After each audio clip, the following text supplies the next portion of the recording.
Hey Royal Vibers, welcome back to my YouTube channel. Have you heard of the forbidden drumbeat of Okoto? The drumbeat that is not supposed to be beaten by any human. Kamau's breath caught in his throat as the ominous drumbeat echoed through the village, filling the night with a sense of dread. The sacred drum of Okoto, a drum no one should ever touch, was being played. The sound was unlike anything Kamau had ever heard, heavy and filled with sorrow, as though it carried the weight of a curse. His heart pounded as he ran towards the source, the darkness around him thickening with every step. The drum was calling him, pulling him closer, but something deep inside warned him to stay away. Just as his hand reached out to touch the forbidden drum, a voice pierced the night. Kamau, stop!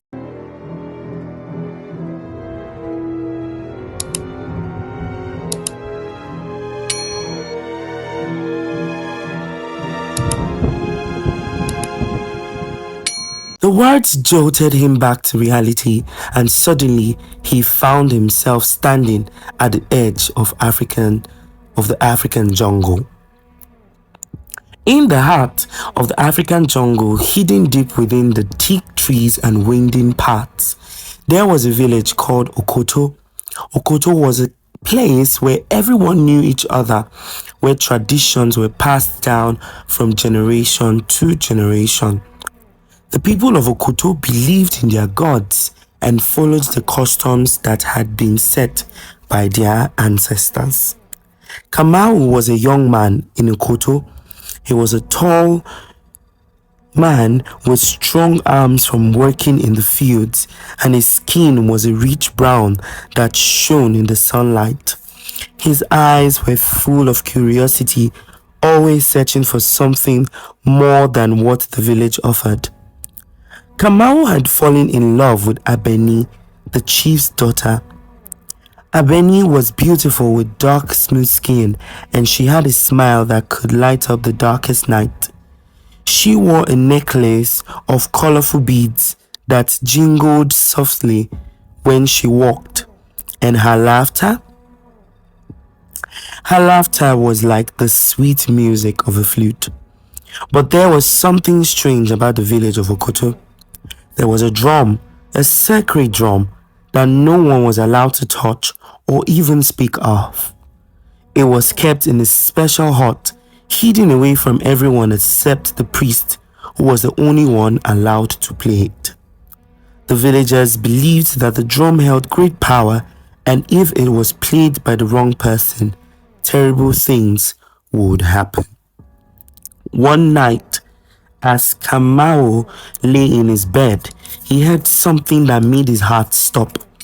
The sound of a drum echoed through the village. It was not a joyful sound. It was heavy, filled with sorrow and anger. Kamau jumped out of bed and ran outside, his heart pounding in his chest. He saw the other villagers standing in their doorways, looking towards the source of the sound with fear in their eyes. "Who is playing the drum?" someone whispered. "No one should be touching it," another voice replied, trembling. Kamau felt a strange pull, something deep inside him urging him to find out who was behind the mysterious drumbeat. He ran towards the hut where the drum was kept, but when he arrived, the hut was empty. The drum was there, sitting in the center of the room, but there was no one around.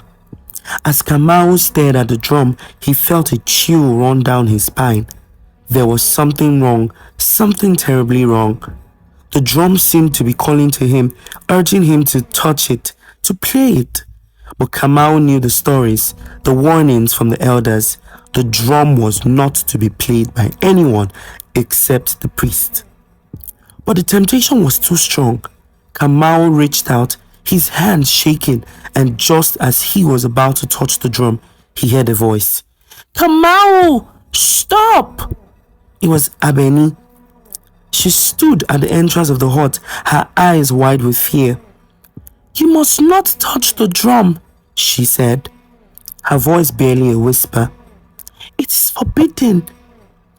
Kamau pulled his hand back. his heart racing. But Abeni, I heard it. Someone was playing it. I know, she replied, her voice trembling, but it was not a person. The drum, it has a life of its own. My father has told me stories of what happens when the drum is played by the wrong hands. We must leave, Kamau. We must leave now. Kamau nodded and they both ran out of the hut, leaving the drum behind. But the sound of the drum continued to haunt Kamau even as he tried to forget. He couldn't shake the feeling that the drum was calling to him, that it was trying to tell him something. The next day, the village was in chaos. The elders were gathered, discussing what had happened, trying to make sense of the mysterious drumbeat. Kamau and Abeni watched from a distance, their hearts heavy with fear and confusion. As the days passed, strange things began to happen in the village. Crops that had grown tall and strong started to wither.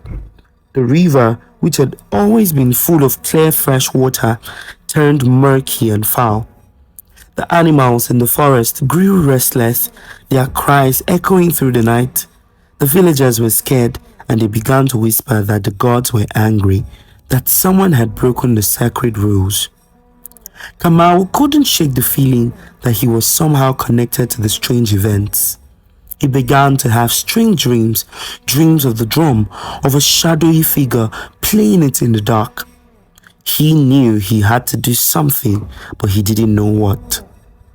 One night, Kamau decided he could no longer stand by and watch as his village fell apart. He went to Abeni and told her of his plan. I must find out the truth, he said, his voice filled with determination. I must find out what the drum is trying to tell me. Abeni looked at him with concern. Kamau, it's too dangerous. You don't know what you're dealing with. I have to try, he replied. I can't just stand by and do nothing. Abeni nodded, understanding his resolve. Then I'll go with you, she said. We will face this together. Kamau and Abeni set out on a journey to find the truth about the drum. They traveled deep into the jungle, following the clues from Kamau's dreams. They encountered many dangers along the way, from wild animals to treacherous terrain, but they pressed on, determined to save their village. Finally, they reached an ancient cave hidden deep within the jungle. Inside, they found paintings on the walls, paintings that told the story of the drum and the curse that came with it. They learned that the drum had been created by a powerful sorcerer who had been betrayed by his people. In his anger, he cursed the drum, saying that anyone who played it would bring destruction upon themselves and their village. Kamau and Abeni realized that the only way to break the curse was to return the drum to its rightful place, deep within the cave. They knew it would be dangerous, but they had no choice. They returned to the village and retrieved the drum, then set out once more into the jungle. As they carried the drum through the dense trees, they could feel the weight of the curse pressing down on them. But they didn't give up. They knew that the fate of their village depended on them. Finally, they reached the cave and placed the drum in its rightful place. As they did, the ground shook and a bright light filled the cave. The curse was lifted and the village was safe. Kamau and Abeni returned to Okoto as heroes.